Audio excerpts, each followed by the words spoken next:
Bonjour à tous et bienvenue pour ce nouveau tuto. Alors aujourd'hui c'est un tuto d'un PDF qui a été créé par Véronique Pinson de sacotin.com. Donc ce PDF est en téléchargement gratuit sur son site, donc sacotin.com, et Véronique Pinson a eu la gentillesse de bien vouloir me laisser faire un petit tuto vidéo pour vous aider si besoin. Je sais que c'est vraiment très bien expliqué, mais je pense que des vidéos, parfois, ça peut, suivant les angles, pouvoir vous aider un petit peu plus. Donc, c'est pour ça qu'aujourd'hui, je vous propose de faire ce patron avec moi. Donc, nous allons créer le patron tout simple pour débutants et nous allons ensuite nous attaquer au plus compliqué et vous verrez que c'est pas si compliqué que ça. Donc, il vous suffit pour cela de télécharger ce PDF. Donc, on a toutes les indications ici. Alors, ici, on nous dit mise à l'échelle aucune ou 100% ou taille réelle. Alors, tout cela, vous trouverez, c'est dans les fonctions de votre imprimante. Juste avant l'impression, vous avez, suivant les imprimantes, mise à l'échelle. Donc, si on veut une mise à l'échelle, par exemple, si on veut agrandir ou si on veut rétrécir, ici, on met à taille réelle, donc à 100% ou aucune mise à l'échelle. Alors, il faut également avoir le logiciel Acrobat Reader qui est gratuit. Donc, vous pouvez télécharger certainement au niveau du site. Moi, je l'avais déjà, donc je n'ai pas vraiment fait attention à ça. Mais je pense que vous pouvez le télécharger. En tout cas, si vous avez un souci d'impression ou etc., n'hésitez pas à me laisser un petit commentaire et puis je vous répondrai. Alors, une fois téléchargé, il y a une petite vérification à faire. C'est au niveau du patronage. Donc, on nous fait voir ici qu'il faut bien vérifier sur la planche A1. Il y a un petit carré test de 5 cm sur 5 cm. Et si effectivement notre patron est bon, on peut découper notre patron. Donc là, on a bien 5 cm et de l'autre côté 5 cm également. Donc là, on va pouvoir découper le patron. Le patron est prévu avec les marges de couture comprises de 1 cm. Là, on les voit bien. Ils sont indiqués ici. On voit également que la créatrice a pensé à noter l'ouverture. Donc ça, moi, je trouve ça carrément bien. Parce qu'au moins, ça évite d'oublier. Donc, on a besoin pour cela de fournitures. Donc, du tissu, soit du coton, enfin coton imprimé, de la soie, un tissu léger à moyen. Donc, pour la doublure, ça va être du tissu plutôt satiné ou du coton, du satin de coton. Après, c'est plus du tissu doux. Donc, voilà ce que nous dit la créatrice. On a besoin pour cela d'un coupon de 20 par 25 pour le tissu et pour la doublure également. Ensuite, pour le polaire ou le molleton, alors c'est ce qui va être à l'intérieur du masque. Il nous faut quelque chose d'occultant. Ensuite, il va nous falloir de l'élastique. Ici, on voit sur les dessins que la créatrice a choisi des petits élastiques fantaisie. Ensuite, donc voilà, sur la coupe, on nous dit bien que les 1 cm de marge de couture sont comprises. Et on nous dit une fois dans le tissu, une fois dans la doublure et une fois dans le polaire. Donc on va avoir 3 pièces en tout. Là, ce qui est encadré, il ne faut surtout pas l'oublier, c'est pour noter les repères pour placer l'élastique. Et ensuite, on a la petite légende pour savoir l'endroit du tissu, l'endroit doublure, l'envers tissu, l'envers doublure et le polaire. Donc ça, on va le garder à côté de nous pour avoir un petit pense-bête et pour pouvoir au mieux fabriquer nos masques en fait. Donc, on va commencer par découper les patrons. Je vais mettre ces feuilles-ci de côté. Et moi, je vais avoir besoin de ce patron-là et de ce patron-là. Donc, l'autre, je le mets de côté. Et je vais découper le tour. Voilà la première pièce découpée. Je voulais aussi également vous dire que si jamais il y a une erreur de ma part dans ce que je dis ou dans ce que je fais, et bien évidemment cette erreur m'incombera. Ce ne sera pas de la faute à la créatrice.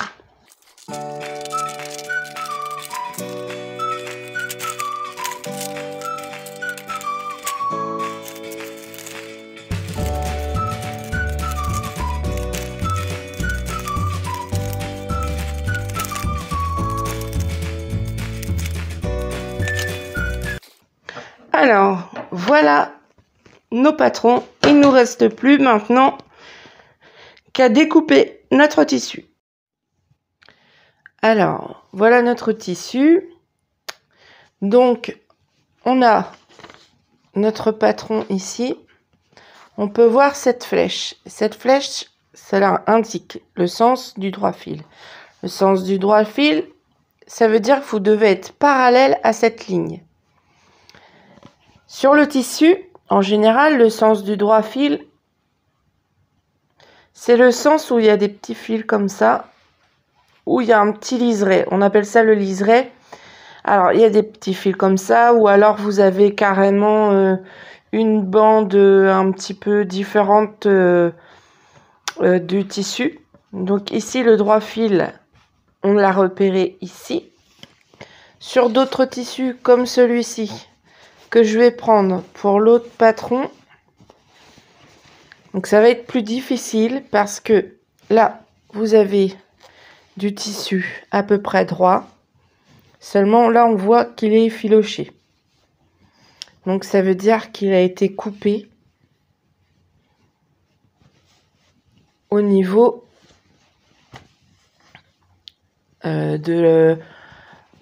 certainement de la coupe, soit c'est moi qui a coupé ou soit c'est les personnes quand on les vend qui les ont coupés. Vous voyez ici, là c'est bien droit, pas effiloché. Souvent il y a même aussi des petites bordures un peu plus tassées, on va dire, plus... Vous arrivez quand même facilement à vous rendre compte que le droit fil, en fait, ça va être tout ce qui est parallèle au liseré sur le côté. Donc, je pense qu'avec ça, vous pouvez facilement vous en sortir. Donc là, maintenant, ce qu'on va faire, c'est repasser le tissu pour pouvoir placer notre patron sur le droit fil. Parallèle au droit fil, plutôt. Donc, évidemment, on fait en sorte de le placer de telle manière à utiliser le moins possible de tissu pour se resservir du tissu. Donc, moi, ça, c'est un reste de tissu.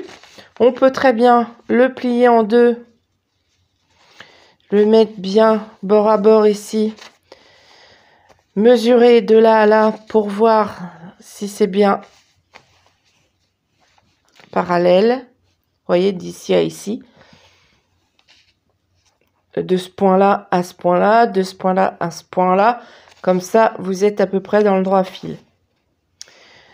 Et là, on peut très bien mettre, par exemple, les deux...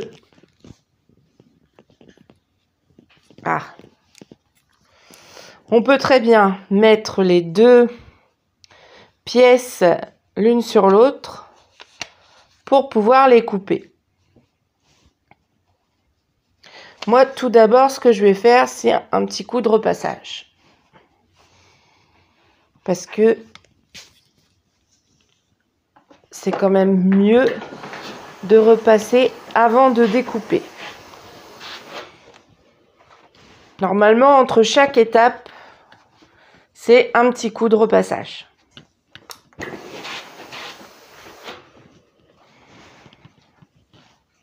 Alors, avec une main, c'est pas évident. Parce que là, j'ai mon portable. Enfin, vous voyez le principe. Bon, je vais pas repasser tout le tissu, étant donné que c'est juste pour le Sakota Incognito. Puisque le bat va être fait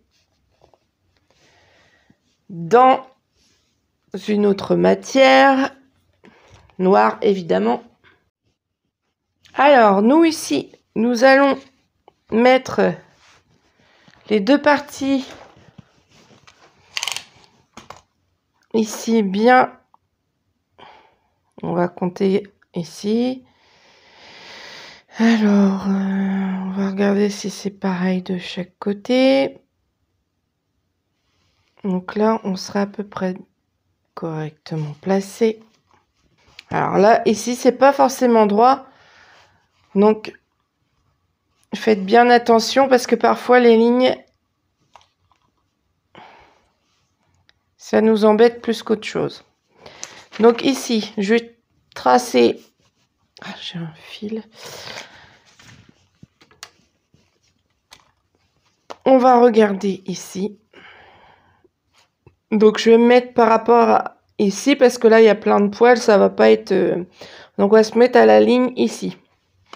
Donc, bien parallèle, c'est-à-dire à la même mesure. On peut se mettre à 4 pour essayer de limiter un petit peu la découpe. Donc là, vous vous mettez à 4 en haut, par exemple. On épingle.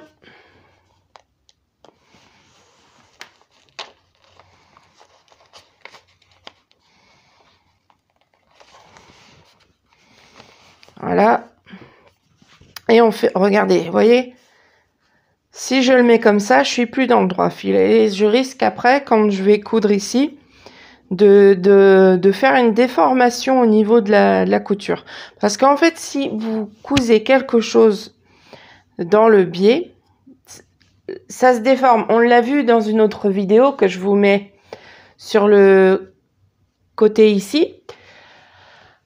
On a vu que le biais, en fait, c'était fait dans la partie transversale ici du tissu.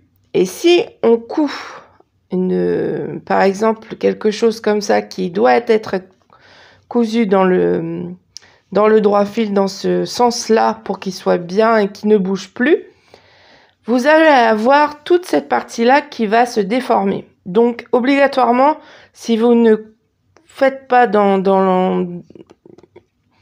le sens demandé, parce que ça peut arriver aussi que vous ayez par exemple une robe ou une jupe qui est fait dans le biais. Dans ces cas-là, il faut suivre ce qui est dit. Souvent, il marque sur le patron. Tout est marqué sur le patron. Donc là, je suis bien à 4 cm comme ici. Donc, je suis bien parallèle à la lisière. Donc, je peux mettre une autre épingle. Ensuite, j'épingle tout le tour. Donc là, j'explique vraiment en détail pour les débutants.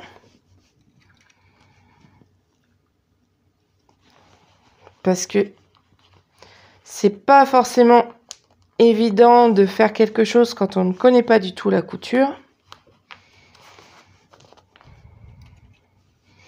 Et je pense que ça, pour les débutants, c'est un projet vraiment très simple et qui vous rendra, je pense, fier de ce que vous avez fait.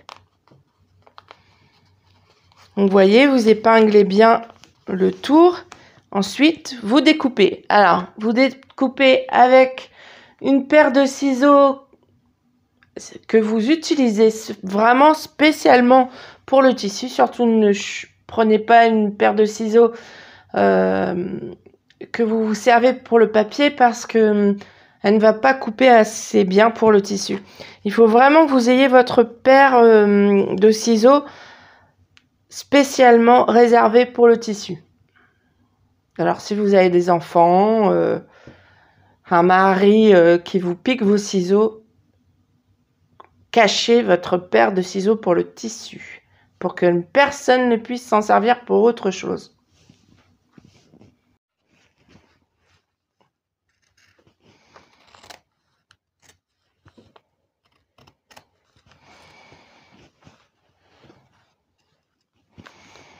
Alors, quand vous découpez du tissu aussi, essayez de ne pas trop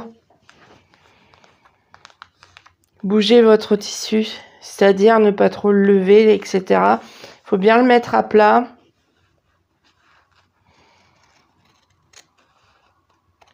Parce qu'avec les tissus, comme les tissus satinés que l'on va voir tout à l'heure, c'est plus fin. Et vous risquez de déformer aussi le tissu quand vous coupez. Donc d'une manière voilà. Le plus possible, évitez de tourner votre tissu quand vous découpez. C'est plutôt vous qui devez tourner. Bon là, je suis un peu obligée de tourner moi-même le tissu. Après, bon, celui-là, il va pas bouger, mais celui qui est en satin risque de bouger plus facilement. En plus, il a un petit peu plus épais aussi au niveau... voilà. Donc, vous voyez, là, vous avez 2 épaisseurs. Donc, pour ce patron-là, on en a terminé. Ensuite, nous allons nous occuper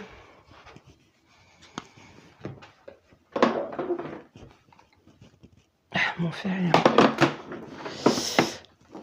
Alors, ici, pareil, un petit coup de repassage. Excusez-moi, je fais trembler la caméra. Ouais. Voilà. Bon, là, c'est bon. J'ai assez de surface. Donc là, pareil, je vais le plier en 2. Là, ça va être beaucoup plus facile que l'autre parce que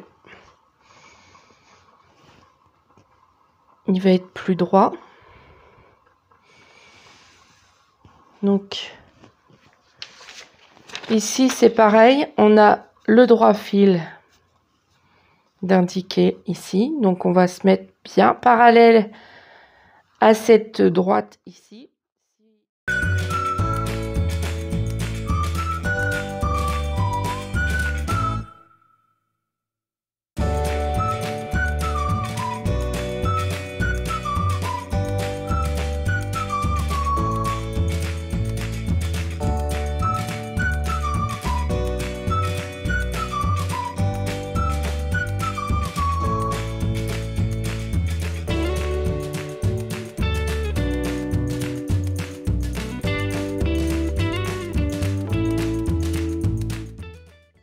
Alors, chose importante également.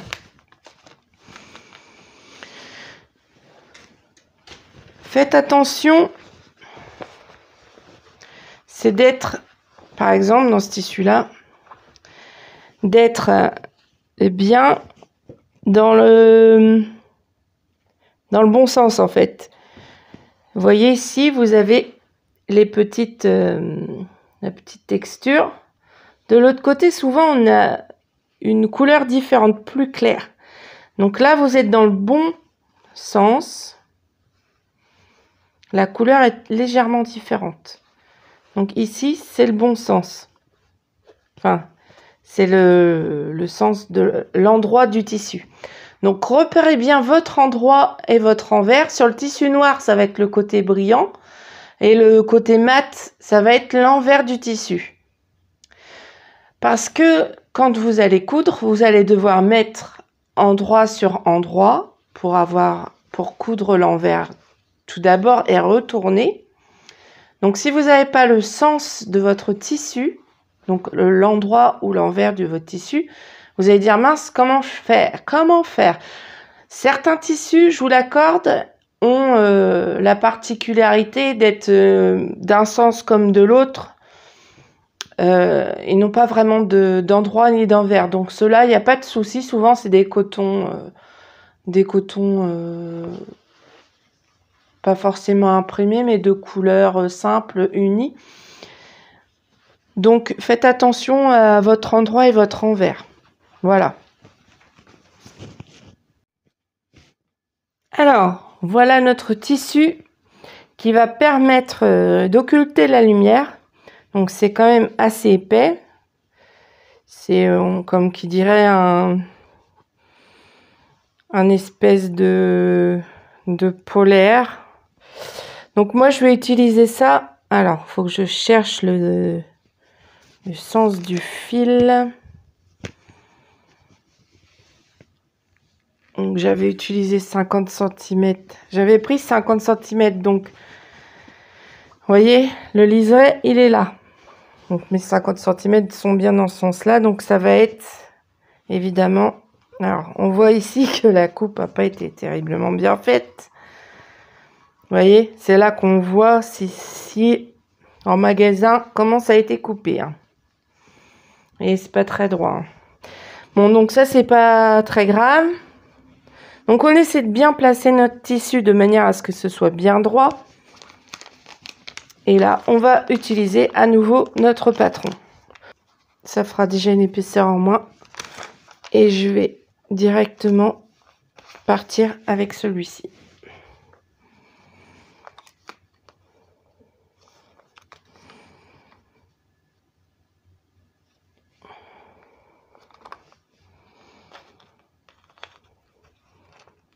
Donc vous faites comme tout à l'heure et on se retrouve quand on a terminé.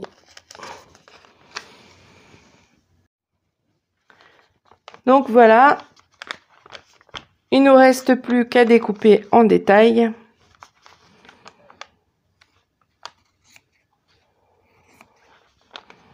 Donc c'est pareil, ça se coupe en faisant attention de ne pas déformer le tissu.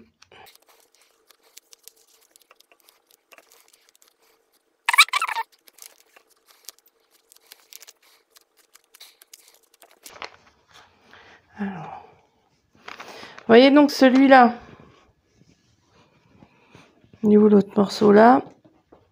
Donc, il nous fallait un tissu plus une doublure. Donc moi j'ai pris les deux mêmes tissus pour le dessus et le dessous et le molleton ou la polaire pour l'intérieur.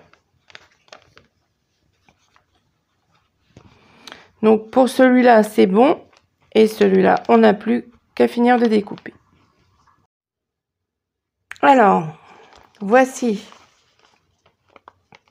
nos différentes matières. Donc là on n'a plus qu'à enlever toutes les aiguilles du patron.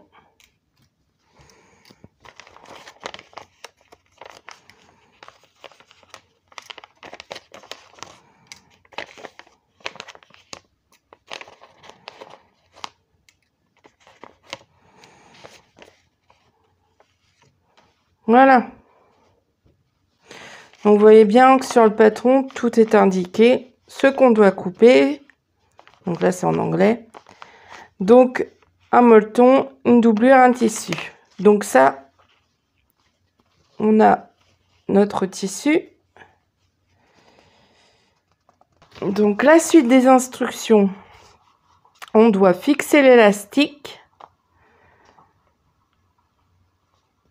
Donc, vous voyez, de telle manière à ce que ce soit sur la partie en tissu, donc c'est l'endroit. Hein. Alors, nous sommes arrivés au moment où il faut placer l'élastique. Donc, toujours pareil, on suit nos instructions ici.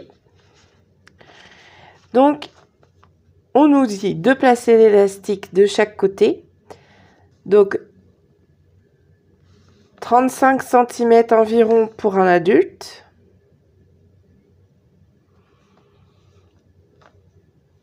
Après, il suffit de mesurer, de mettre un côté, de le placer et de voir de l'autre côté si votre élastique est bien. Faut pas que ça soit trop lâche, faut pas que ça soit trop serré parce que c'est quand même pour dormir.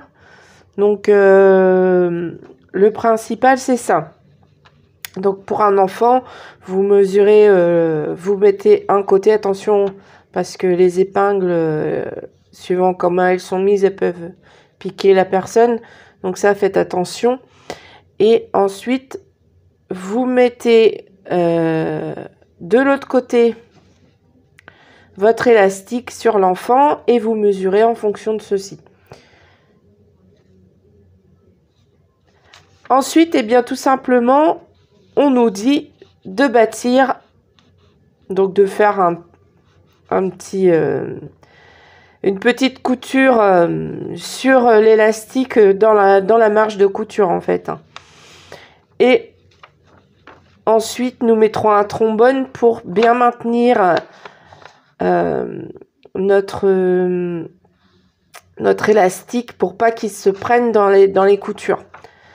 Parce qu'après, il va falloir mettre les autres matières en fait. Donc là, on est bien sur l'endroit du tissu. J'ai placé l'élastique. Également sur la partie noire. Donc, on va faire le bâti sur chaque côté.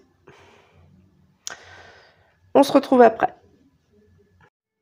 Alors, on se retrouve près de la machine à coudre.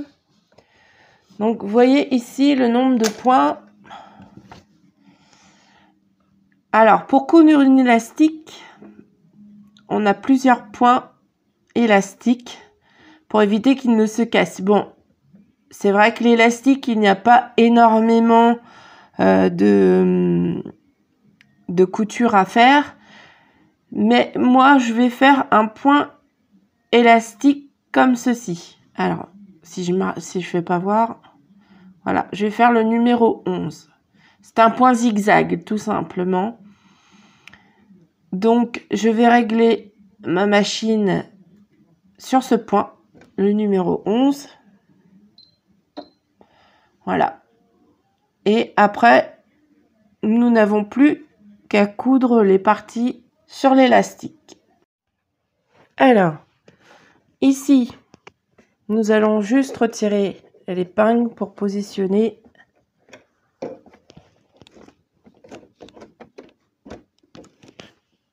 le pied de biche. Donc, si vous n'êtes pas sûr de vous, faites un petit essai sur un échantillon de tissu. Comme ça, vous verrez ce que ça fait.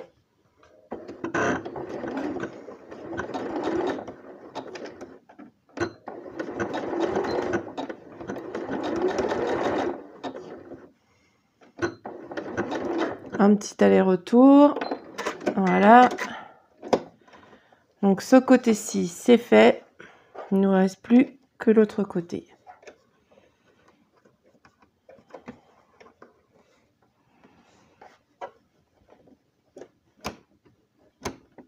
Donc, on reste bien dans la valeur de marge de couture de 1 cm. On fait un petit aller-retour pour bien fixer l'élastique, le point. Si vous faites un point et que vous ne faites pas un aller-retour, en fait, le fil peut se détacher. Donc, ensuite, on nous dit de mettre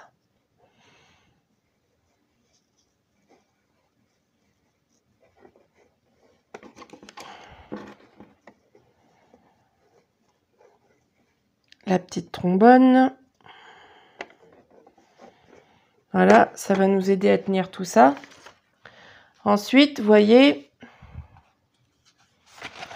ici, on a une petite légende. Donc, sur une autre partie, on nous dit qu'ici, c'est le molleton.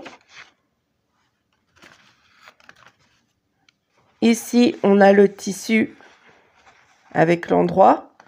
Donc, on va mettre le molleton sous ce tissu-là. Donc, vous voyez, ça, on le met en dessous.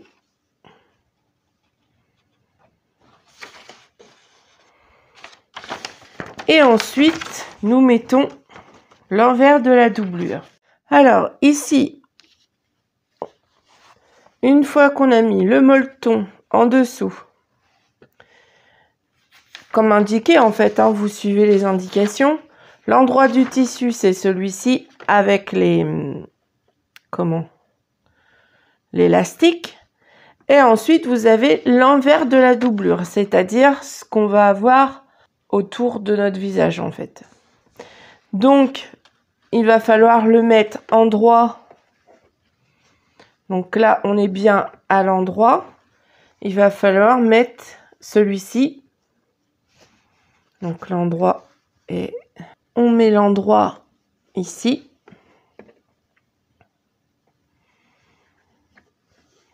Donc là, on a tout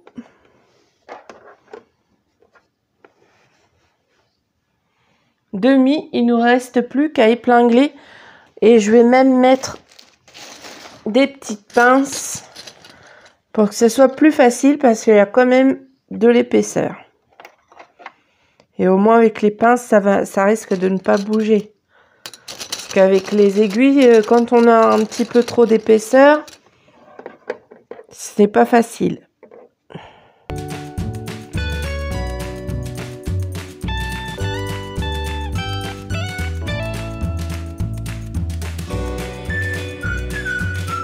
Donc ici, le repère, on reprend notre petit patron. Vous voyez, il y avait un repère d'ouverture ici. Donc, on reporte. Donc, maintenant, nous allons mettre les petites marques.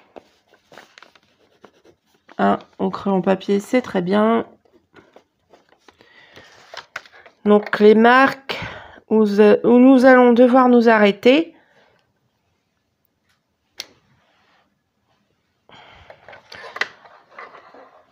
Avant de coudre.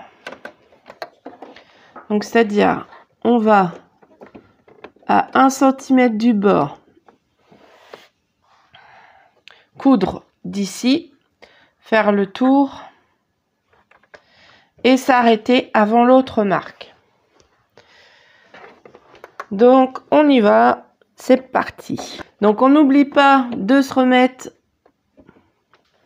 sur un simple point droit pour faire le tour. Là, on fait un petit aller-retour pour bien fixer notre point et pour ne pas qu'il se défasse. On y va doucement parce qu'il y a quand même de l'épaisseur. Après, tout dépend de votre machine. Moi, vous voyez que ça passe quand même bien. Mais je sais qu'il y a des machines. J'ai commencé avec une Silvercrest. Je peux vous dire que cette épaisseur-là, c'est pas facile à passer. Donc là, on y va plus doucement aussi parce qu'il y a l'élastique. Et puis, tout doucement aussi pour faire les virages parce que, mine de rien, on a des arrondis à faire.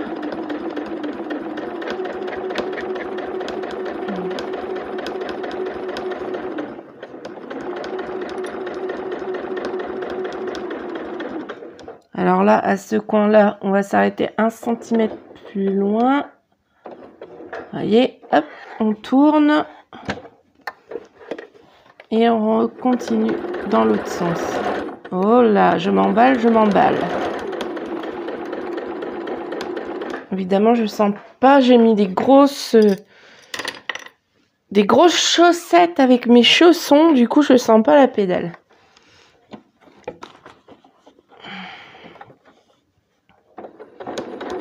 Voilà, c'est mieux.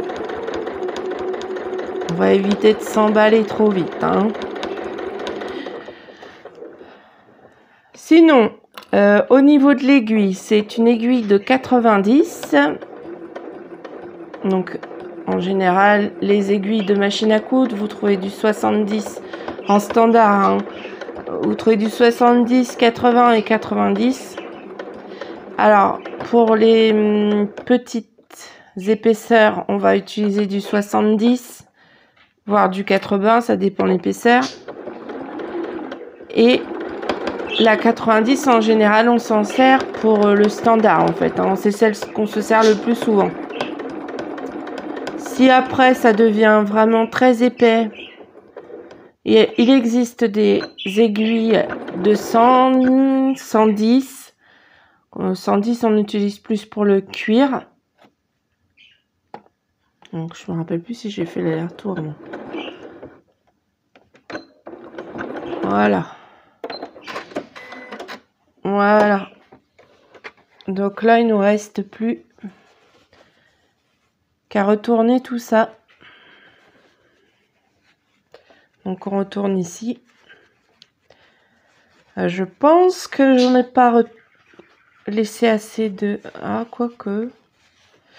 Avant de faire ça, on va quand même découper, faire des crans, parce que comme c'est des arrondis, vous voyez, ça bouge quand même. Hein. J'avais dit, le polaire, c'est extrêmement fuyant. Donc, ben, ça bouge. Donc, faites attention à ça. Au pire, si vous voulez, mettez plutôt du molleton, ça va être peut-être un petit peu moins occultant. Mais vous aurez peut-être moins de soucis avec vos machines si vos machines ne passent pas les épaisseurs. Une fois qu'on a piqué, vous voyez ce qu'il faut faire. On nous le dit très bien. Vous voyez, c'est vraiment expliqué de A à Z. C'est vraiment pour avoir des images, pour essayer d'aider les plus débutants à faire un projet en fait. Hein. Parce que avec ces explications-là, logiquement, on doit pouvoir y arriver. Mais moi, je me rappelle quand j'étais débutante.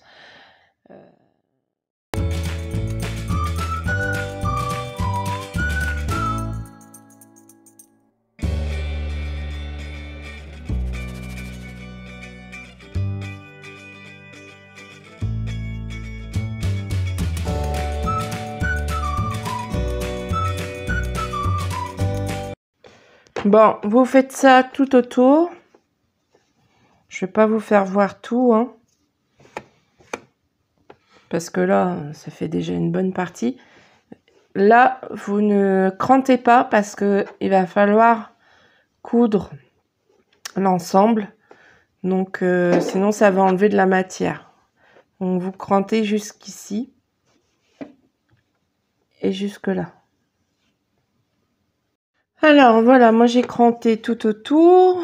J'ai même enlevé un peu plus de matière en reprenant tout autour. Et maintenant, il nous reste plus qu'à retourner le masque.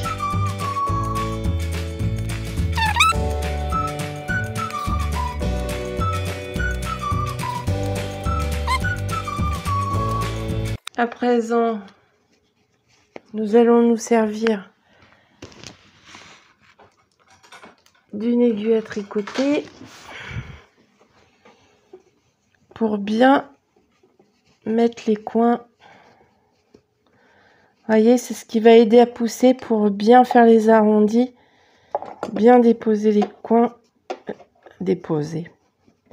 remettre les coins correctement.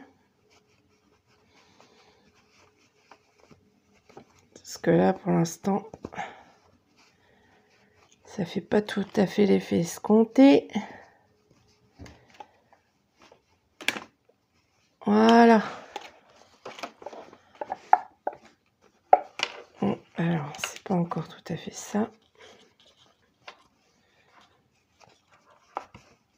Voilà.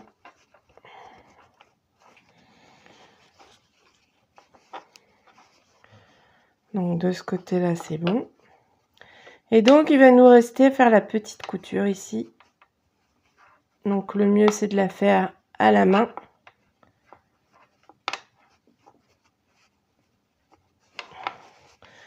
Ou alors, si vous êtes un petit peu flemmard, vous faites une surpiqûre tout autour.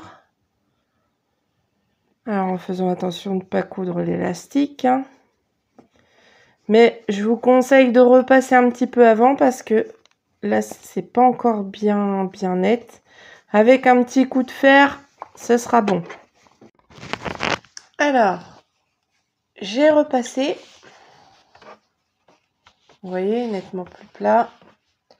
Donc, il s'agit maintenant de faire la petite couture. Voilà, j'éclaire, c'est mieux. La petite couture pour fermer le tout. Alors, on peut faire à la main. Il y a un petit défaut. On va essayer de le camoufler. Je vais finir par là. Donc, il suffit pour ça, bon, déjà de prendre un fil de la même couleur, de faire un nœud au bout.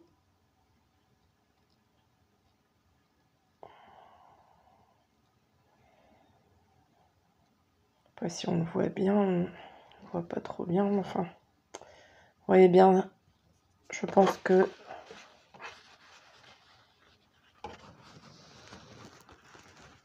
ensuite, on va passer le fil à l'intérieur. Alors, ensuite, il suffit de faire... Alors, c'est pas facile parce que j'ai l'appareil photo qui me sert de caméscope juste devant et sur un pied. Et je vois pas ce que je fais, je suis obligée de regarder dans l'appareil, voilà. Donc, alors, vous faites une fois, vous passez à gauche, une fois, vous passez à droite. Ensuite, vous serrez et vous faites ça tout du long.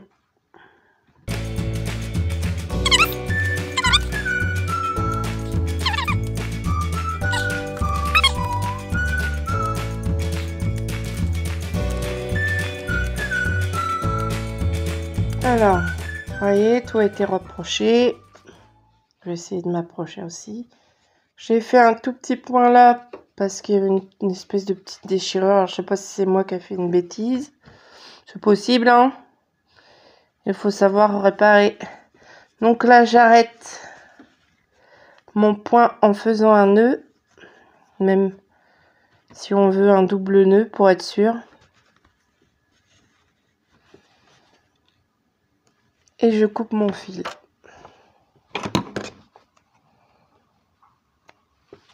Et voilà. Donc notre premier masque est fini. On peut encore mettre un petit coup de fer. Bon, je pense que c'est bon parce que je l'ai déjà fait tout à l'heure.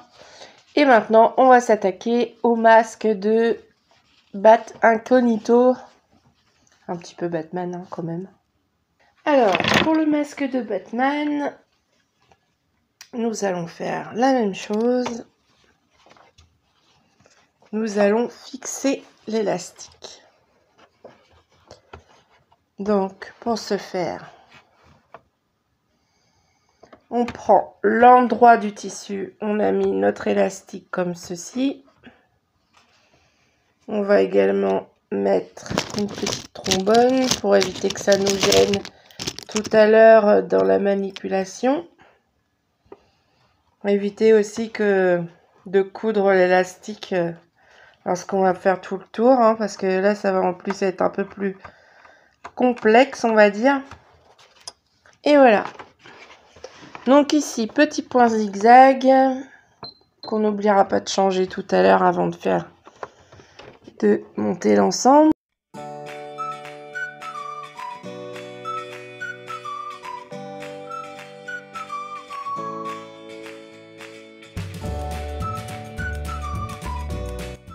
Ça c'est bon, je remets tout de suite au point droit. Voilà. J'enlève mon aiguille. Ici, donc je resuis le même processus en fait, hein. Je mets mon polaire sous mon tissu, mon premier tissu. Alors là, ça va être moins évident à placer. Et puis là, c'est vrai que j'ai pas une grande zone de travail. Et ensuite, je remets mon autre morceau de tissu endroit, donc côté brillant contre côté brillant. Voilà. Et ensuite, on se positionne correctement afin de mettre toutes les pinces.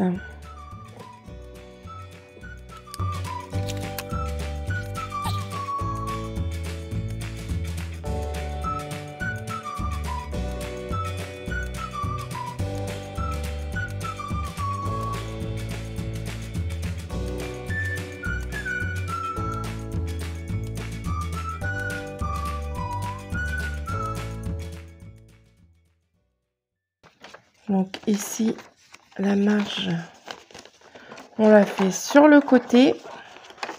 C'est vrai qu'avec les pointes, on va pas pouvoir fermer la marge de couture. Par contre, moi, je vais l'agrandir un peu plus parce que tout à l'heure, j'ai eu un petit peu de mal. Donc ici, moi, je vais prendre...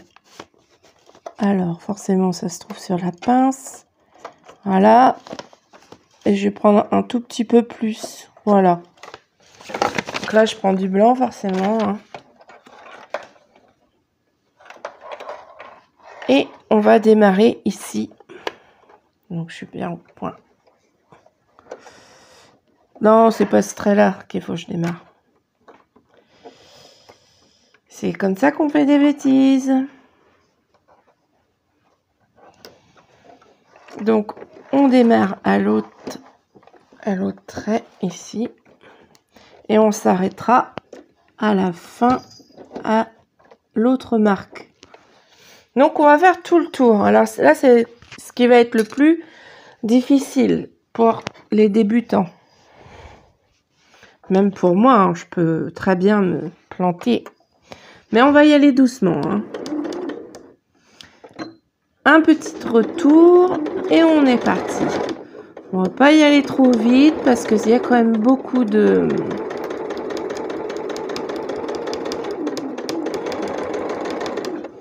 On s'arrête à 1 cm avant le tour. On soulève son pied de biche. On tourne. Et on y va. Idem ici, on s'arrête à 1 cm après la marge de couture. On tourne, on abaisse. On retire notre petit. Allez, ça a déjà commencé à bouger un peu. On s'arrête à 1 cm avant. On tourne.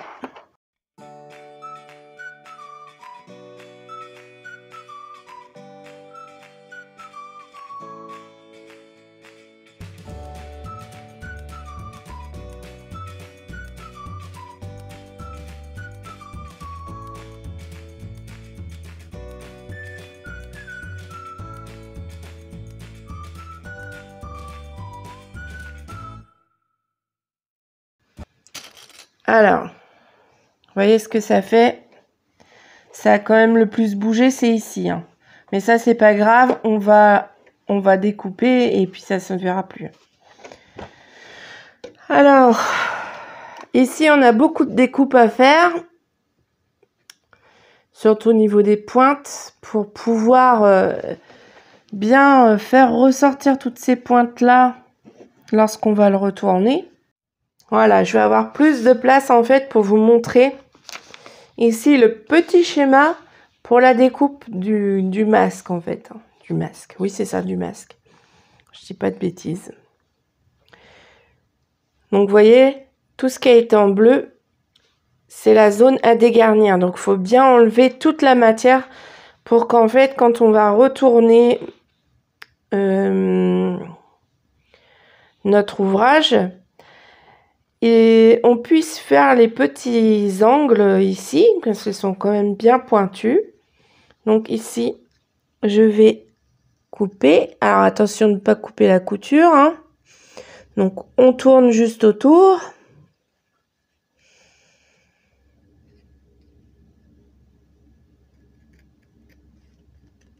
Voilà. Donc vous voyez, j'ai vraiment fait le tour de la pointe. Je fais pareil avec les autres pointes.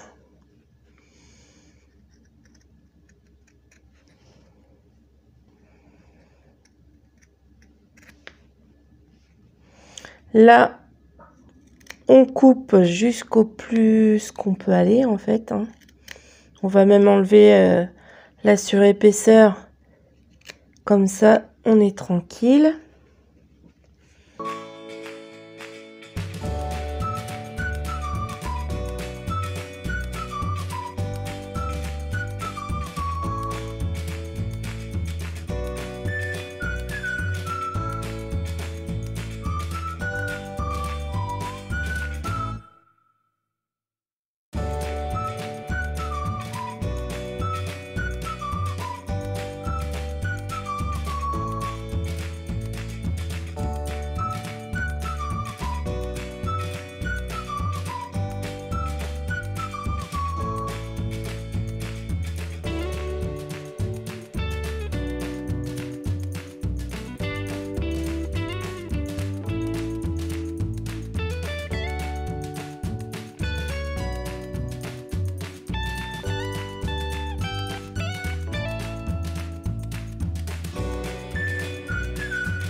Voilà. Alors, ici, il ne nous reste plus qu'à donner un petit coup de fer.